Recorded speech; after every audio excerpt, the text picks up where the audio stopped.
The parents know. They knew their son hadn't gone off with his friends and not called them. He'd never have done that. It's getting desperate. We need him back. We want Daniel back. Brett Cowans, he was such a repulsive person. If you had abducted Daniel, would you tell me? Probably not. It was an incredible investigation. They went to incredible lengths to get his confession. You're under arrest for the murder of Daniel Morcombe. Yep, cool. Joining me today is Kate Kyriacou, crime editor of the Courier Mail, who covered the case of Daniel Morcombe and how his killer, Brett Peter Cowan, was finally caught in a covert police operation. Kate, talk me through the basic facts of, first of all, what happened to Daniel, and then we'll lead into how Brett Peter Cowan was finally caught. So Daniel was a schoolboy from the Sunshine Coast. He went missing back in 2003. He was at home with his brothers.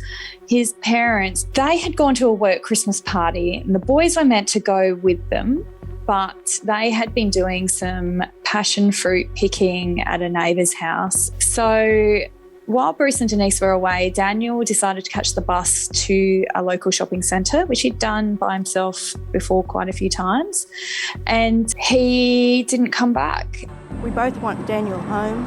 It's been 7 days since he was last seen. It's a matter of urgency. Somebody must have seen him somewhere. It's getting desperate. We need him back. We want Daniel back. Bruce and Denise came back from the Christmas party and they basically said, "Where's Daniel?" And they thought, he must just be on a later bus, must be on the last bus coming back from the Sunshine Plaza. And so Denise went to meet the bus and he didn't get off it. So she was a bit concerned. She drove to the shopping centre thinking he must have missed the bus, and he wasn't there either. So she asked a bus driver and, no one could really help them. They drove around everywhere. They drove the path that he would have walked back to their property. They eventually went to the police. And the police said, he's probably just run into a friend or something. But in those situations, the parents know, and Bruce and Denise knew. They knew their son hadn't gone off with his friends and not called them. He'd never have done that. It became pretty clear pretty quickly that it must have been an abduction.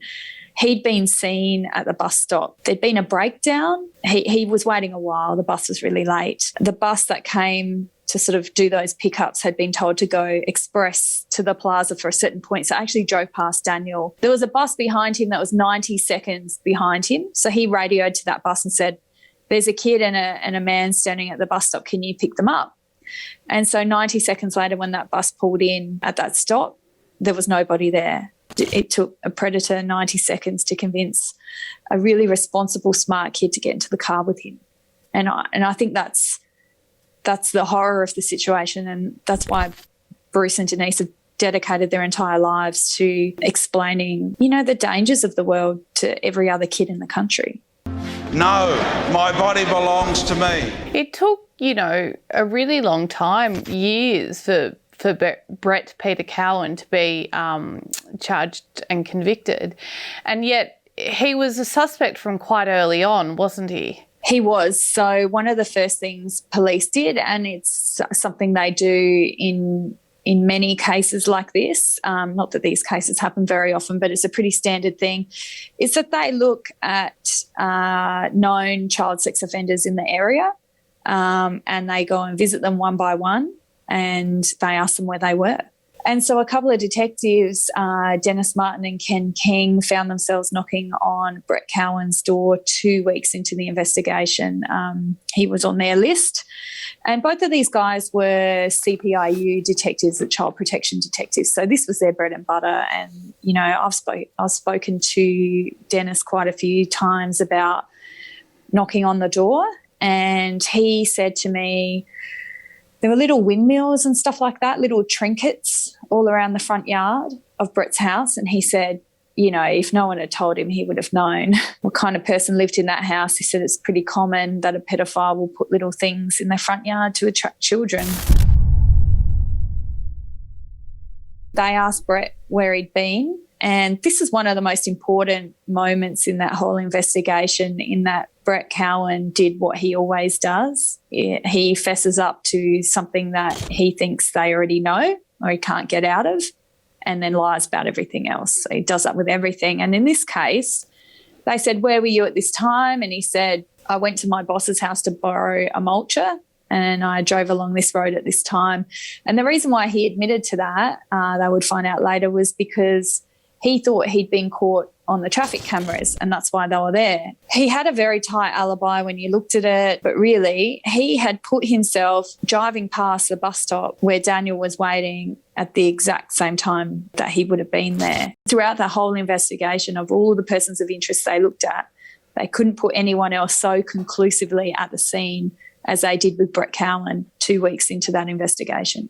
So what was the point when police really began to zero in on Cowan? Sometime later it came out through other court proceedings that he had told people that he'd actually stopped off at his drug dealer's house to buy some marijuana, and the police thought, well, that's really odd because he didn't tell us that. So they went back and looked at this situation with the drug dealer. They went and spoke to her and said, where would you have been this day? And she sort of said, I spent a lot of time at, I think it was like the local RSL on the pokies. And so then they went to that place and they said, do you have a record of when people are here playing the pokies?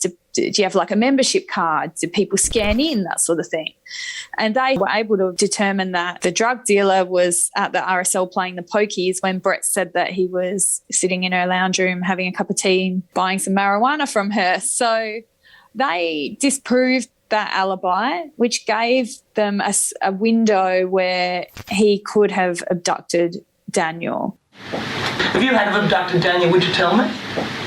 Probably not.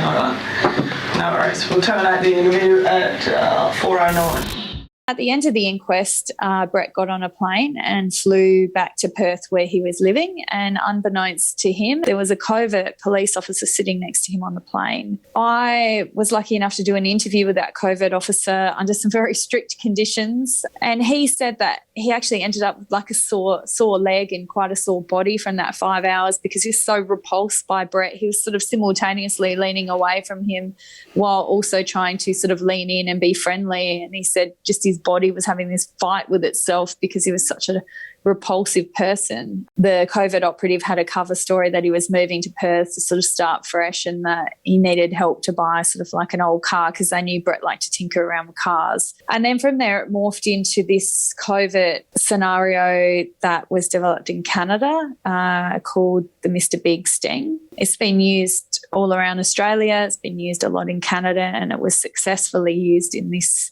case. I believe the WA covert section had just successfully done it, and that's why it was brought to Queensland Police attention when they got there and they said, oh, we're doing this, we're in town, we're doing this covert job. And they said, oh, you should try this Mr. Big scenario. We've just used it in a case here. It doesn't work on everybody. It works on certain personality types. Mm-hmm. And they assessed Brett sort of, I guess, remotely to see whether he was the type of person who, you know, would be susceptible to this sort of covert scenario, and they decided that he was. They befriend him, they take him, you know, they build up trust, and then what kind of happens? How does it work? Police basically pretend that they are a criminal gang, a criminal organisation who kind of do a bit of everything, like drug trafficking, managing sex workers, buying illegal seafood, all sorts of stuff. So there's a criminal enterprise. And to be honest, like Brett was in a perfect position to sort of fall for this, for want of a better word, because he'd obviously left Queensland, the place where he abducted and murdered, you know, a young boy, and he was sort of, I guess, trying to start fresh. They had him doing everything from meeting with sex workers who were handing over their cut of the money to, at one point, they were meeting a bikie who they were selling guns to the bikie, and Brett was handling the guns. And he kind of felt like he was part of this, you know, this group of people who had each other's backs and they all respected each other despite their background. Didn't matter what his background was. He just said he'd been in jail before but didn't say why. But they kept saying no judgment, you know, we've all got a past, et cetera, et cetera. He said to one of them, this is the stuff dreams are made of. You know, this is basically, it was the greatest time in his life where he felt like he had all these friends, he was making good money, he was involved in all this exciting stuff.